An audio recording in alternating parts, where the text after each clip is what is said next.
The chair recognizes the gentlewoman from Washington, Ms. Herrera Beutler, for 5 minutes.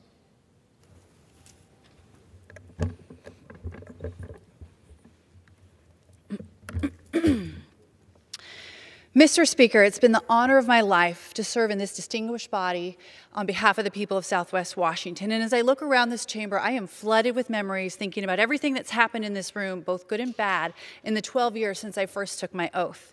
I can remember driving my 90s vintage Ford Explorer across the country with my husband of 3 months in late December of 2010 to get here in time for swearing in. And I was ready to do my very best for my home region in Congress. And some things haven't changed. I still have that Ford Explorer, and my husband is every bit the rock now that he was then. And I have never compromised what I came here to do, which is serve my region and defend the Constitution. Some things have changed. We've added a minivan to our fleet to transport our 3 beautiful children, and I've gotten a chance to work with some amazing people. And I'd like to share a few observations, but first, some thanks. I want to thank my colleagues. In this body, I have gotten to work with some of the most accomplished, smartest people in the world, and I treasure your friendship. And my husband, Dan, deserves the lion's share of my gratitude. The sacrifices that he's made, his wisdom and his love for our 3 children, and me, Abigail, who's 9, Ethan, who's 6, and Asana, who is 3, have been an immeasurable blessing to our family. And I've had all 3 of my kids during my congressional tenure, if that gives you a little glimpse into the amazing man that my husband is. And my parents, and Dan's parents, have done more than I can possibly recount to support us. And to Southwest Washington, thank you for entrusting me 6 times with this awesome responsibility. And to my team, many of whom have been with me all 12 years, Afton, Casey, Pam, Jordan, and the rest, with your help, we did things that nobody else could have done. Like when I was first elected, healthcare reform was our nation's challenge. But if you know me, you know that no or never are like a starter's gun to me. We took the challenge on, and in 12 years, we helped launch the first of its kind maternity care caucus. We successfully championed the ACE Kids Act, which broke the barrier for low-income and high-needs kids. We helped drive maternal mortality review committees. We helped grandfather association health plans for Washington residents. And we also worked our tails off for every single corner of our region.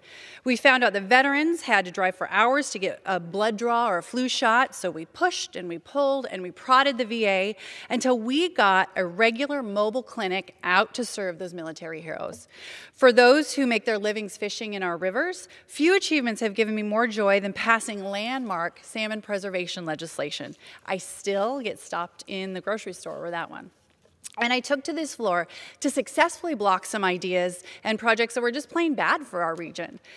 Sometimes your region demands that you stand up and say stop, even if the momentum is going against you. And on that note, as I depart, I would like to offer just a little bit of unsolicited advice to my friends here in this chamber.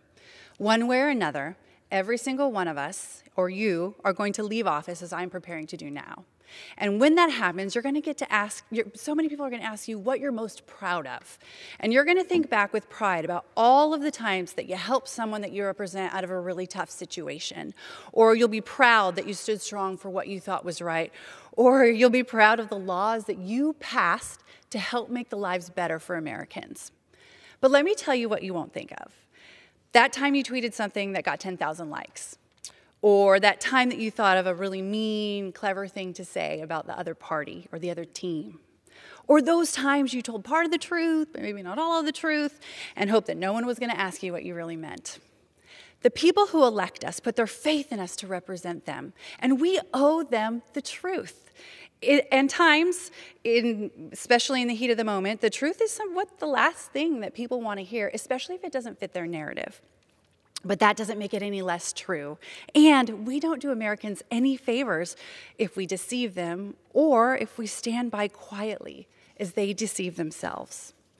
Hardcore partisans on both sides will tell you that their party is blameless and that the other party is the only one that engages in deception. But the truth is, there are people in both parties who've made an industry of it. I have faith in the American people to eventually put a stop to this. But we here in this body, we also have a responsibility to the truth. After all, it is the only thing that truly sets us free. With that, I yield back, Mr. Speaker. The chair recognizes